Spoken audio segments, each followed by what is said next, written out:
Oh, here we are again with Margaret. Margaret, every time I see you and hear you, I just bubble up with excitement. And I'm so honored that you're Aw. joining us again on this. So thank you so much for being here today. Oh, Deb, are you kidding? You know how much I think of you and the work that you do, and more importantly, the fact that we share the same vision that we're better together as one, and that we need to have a village to help improve the health and well-being of people. So it's an honor to be here, and it's always so much fun.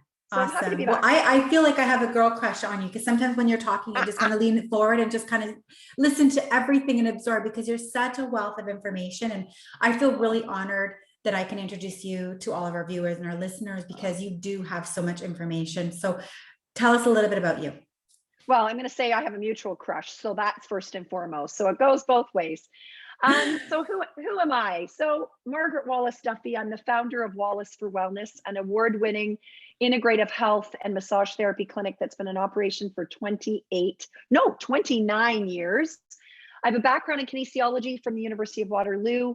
I'm a registered massage therapist. I've done my professional designation, international certification with infants and special needs babies. I've done several research workshops at the Jackson Medical Center at the University of Miami, looking at research and the power of touch. I'm really a huge advocate for preventative and integrative medicine.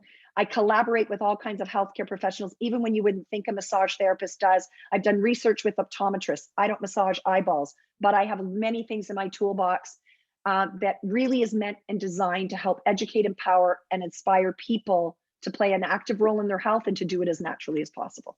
I love that. And I love that we're able to collaborate because you're right. A lot of people don't think of an RMT as someone who can help with a lot of their scenarios when they're pregnant Yes. or they just had a baby or their baby themselves.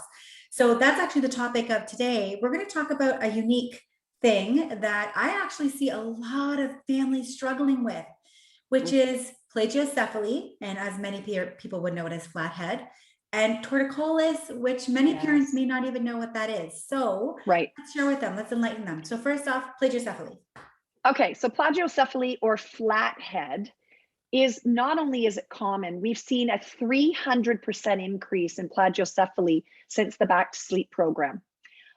Because babies are lying constantly. And now in the era that we live in, you've got babies in buckets, mummies, well, before the pandemic, are going to Starbucks to have a coffee with their friends and the baby's flat on their head. And those sutures that are on the baby's head that are malleable and not fused, when lying constantly on their backs, can cause flat in an area of the head, on the cranium. Now, at varying degrees. Here's the problem. If it goes unchecked and we don't put strategies in place to prevent it from getting worse, then we can actually sometimes see a baby needing to be seen by a pediatrician and needing to have a helmet put on their head, because we know that plagiocephaly that's severe can impact growth and development in years to come. And I don't want to be a fearmonger, but I want to be empowering you to know some of the tips and strategies you can do so you can prevent that, which leads to torticollis. Because here's the thing, often babies have something called torticollis, or otherwise known as wry neck. It might have been the way they were positioned in utero. It could have been due to delivery, forceps delivery. We sometimes see this. And often it goes unchecked, even sometimes by the doctors. I often, because I've got a keen eye and I've treated thousands and thousands of babies over 30 years, I'll notice a baby not turning its head or staying to one side just ever so slightly. And I'll say to mama, does the baby turn and want to turn to the other way? Or do you find that he favors that side? Yeah, I think you're right. And then when I look and assess the baby from the top down, I can actually see, because in flathead, that beautiful rounded cranium can actually look like a cliff and fall right off, or be like sliced on the side, because they're constantly laying, because they've got torticollis, a little bit askew in their car seat, or then in their crib, and constantly on their back. Because how often do you hear, Deb? I hear it all the time. My baby doesn't like tummy time. Yeah, agreed. Right? Yes. Just because they don't like tummy time doesn't mean they don't need it. It's not going to kill them. In fact, as a therapist who knows the musculoskeletal system, it's critical for their growth and development and their proprioception. You can do it slow and steady, but you need to get them off their back more often so you can prevent things like plagiocephaly. And there's many other tips, which I'm sure we're going to talk about. Yeah, for sure. And you're right. Like the helmet scenario, when it's so far gone that they now need a helmet, it is really unpleasant for those babies because it's heavier, and they have to wear that sometimes 22 to 23 hours per day. They get a 1 hour break. That's a lot. And, you know, and it breaks the parent's heart. And then the other layer of that, and although, you know, your health should be the most important, but there's that societal piece. And parents are saying, oh my gosh, everybody's asking me, they're looking at my baby, they want to know, I feel like I've done something wrong. And often the parent hasn't done something wrong. It's just gone unchecked until it was too late. And that's why I'm so excited to do a podcast with you about this, because we can prevent things, but knowledge is power. You can't prevent something you don't know exists, right? So we need to be aware of what we can do to prevent that from happening and put some power into the hands of parents. That's right. That's right. And I know even with torticollis, sometimes it's not even something that happened in utero or through delivery, but sometimes, you know, we tend to put our babies down in the crib facing the same direction every single time. All the time. Baby learns to focus on that light or focus on that picture. And now when you try to flip them, they do the same thing. They want to be stuck on that one side. So your muscle has memory, and it will, so if it's there, just like if you have a stiff neck, when it's been in one position for a really long time, you're comfortable there. It doesn't mean it's healthy, but you're comfortable there. Now you don't want to turn to the other side because it hurts. So babies stay in that position. Similarly, when you, I often can tell which side. I'll say to a mom, oh, you're dominant right side, aren't you? You're holding that baby constantly on that side.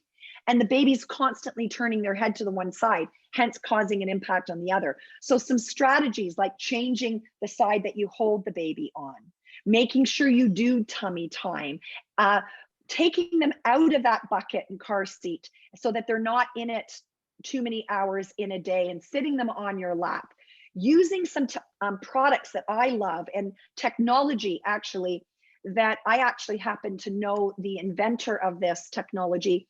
And it's been many years since he came to me to show me this. And my light bulb was going off for so many applications for this thing. I got to tell you, it was like, oh. Well, let's get to it, because I know you and I have both seen this product, and it's a great product. So share it with us and let us know a little bit about it. So this is called the spike mat. And if you can see on the camera there are hundreds of spikes, and they move in a 360-degree direction. What that does, Deb, is helps to diffuse pressure over a larger surface area. So when the baby's lying on it, it diffuses pressure so it's not being placed in one spot. It increases circulation. This mat can be incredible for improving proprioception in your baby. It's incredible for helping to prevent plagiocephaly, because you can use it as a play mat. And it may look like it's uncomfortable, but oh no, babies love this. And you'll find them actually touching and feeling, which is really good for their neurological development. And I've even seen babies crawl sooner because they're utilizing their vestibular system, because we're doing proprioceptive exercises on the spike.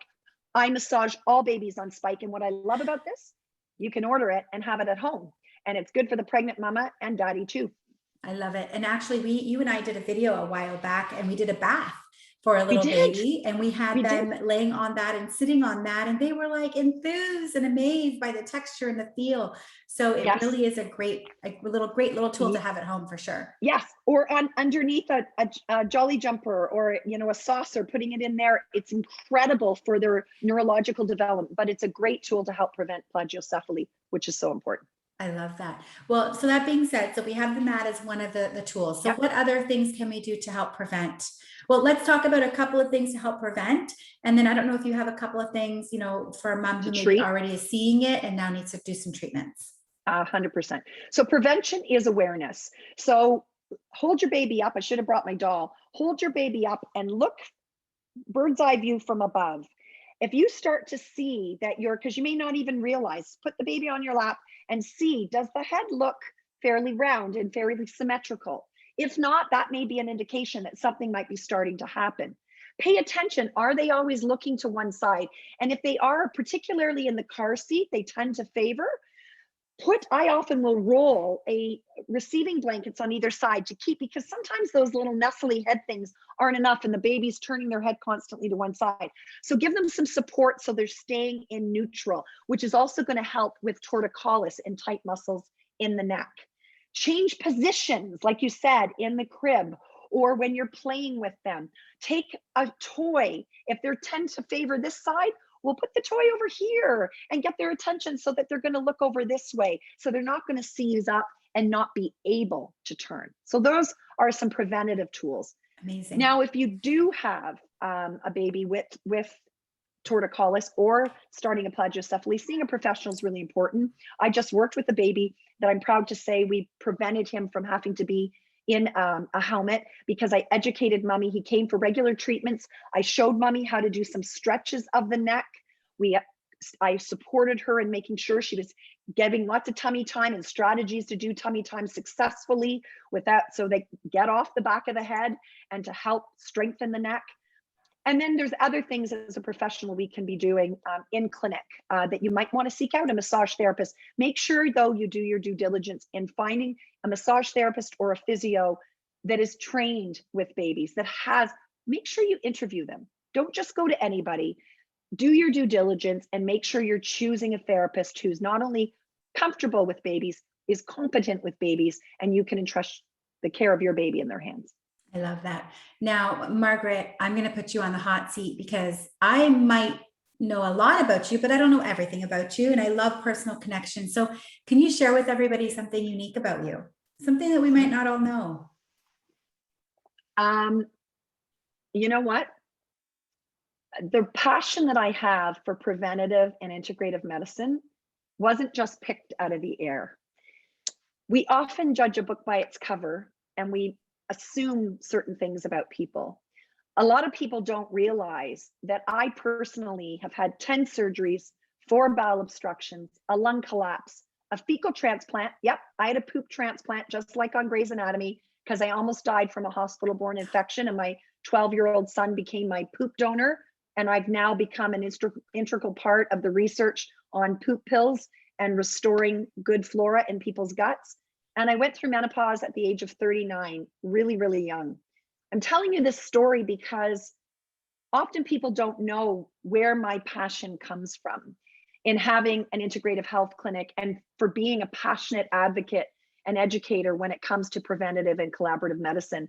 So I tell that story not for you to feel sorry for me, but hopefully to have some inspiration that even in the darkest times, because I had many of them, and years of struggle, that you can help yourself and you can do it in a collective, collaborative way. And that's why my life's work is what I do in preventative and collaborative medicine, which is why I come and do things like this. So that may be, I mean, there's many things people don't know about me, but that I think is one that is, and I was a competitive gymnast. Maybe that's another thing.